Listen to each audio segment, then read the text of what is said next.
राहुल गांधी का 6 अप्रैल का एक बयान था जिसमें उन्होंने कहा कि हम वित्तीय और सांस्थानिक सर्वे कराएंगे, पता लगाएंगे कि किसके पास कुल कितनी दौलत है। आगे उन्होंने कहा कि हम ऐतिहासिक कदम भी उठाएंगे। आऊंगा गुप्ता जी मैं आपके पास। और अब सैम पेत्रोदा जो अमेरिका के संदर्भ में बात कर रहे हैं कि विरासत एक्ट पर चर्चा होनी चाहिए, इस पर बात होनी चाहिए। ये जो क्रोनोलॉजी है ये कांग्रेस की मुश्किलें बढ़ाती है क्या?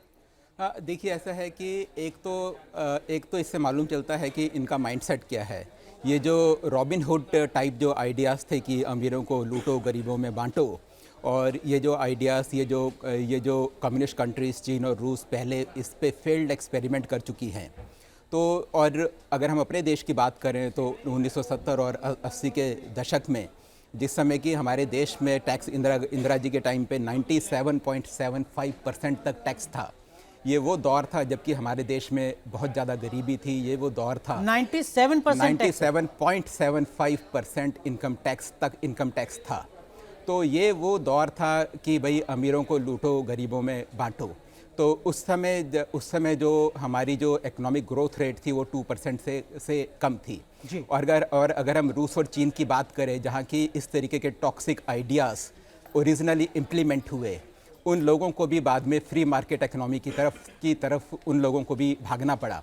और आज की डेट में इनहेरिटेंस टैक्स ना तो ये रूस में है और ना ही इनहेरिटेंस टैक्स चाइना में है। और अगर हम गरीब और अमीरों की डिवाइड की बात करें तो आज की डेट में वो चाइना में भी है। लेकिन ये दूसरी बात है कि जिस समय इकोनॉमिक डेवलपमेंट भले ही वो रिच लोगों का हो, वो ट्रिकल डाउन होकर नीचे तक आता है। ये रिपोर्ट बिल्कुल ठीक है कि 1% लोगों के पास आज हिंदुस्तान में 40% वेल्थ है।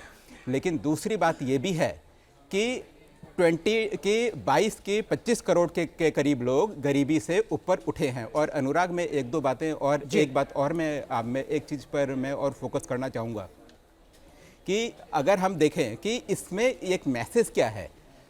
अगर आप इस तरीके की बात करते हैं कि भाई हम वेल्थ की पहले हम कास्ट सेंसस करेंगे, उसके बाद फाइनेंशियल सर्वे करेंगे, उसके बाद फिर वेल्थ को हम फिर दोबारा बांटेंगे, रीडिस्ट्रीब्यूट करेंगे।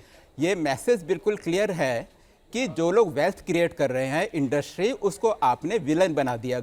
और उसकी जो वेल्थ है उसकी वेल्थ उनसे लेके चाहे वो डायरेक्टली हो, और उसको जब आप और वो जो लोग हैं वही लोग सारी की सारी समस्याओं की जो एक विलेन बनाने की कोशिश। हाँ, बिल्कुल विलेन बनाने की उनको कोशिश है। और इस तरीके की जो टॉक्सिक जो मैसेज जो जाता है उससे देश की इकोनॉमी का ग्रोथ कभी भी नहीं हो सकता। ये सोशलिस्ट आइडियाज़ 1990 के पहले के थे। हमने देखा 1990 में जिस समय फ्री मार्केट इकोनॉमी आई उसी समय हमारे देश की जो गरीबी है तभी हटी है। बिल्कुल। तो इकोनॉमी अगर बूम कर रही है तो उसमें वो जो उद्योग जगत है उसकी एक बड़ी भूमिका है, उसको इस तरीके से ना प्रेजेंट किया जाए, कम से कम क्रोनोलॉजी ये बता रही है।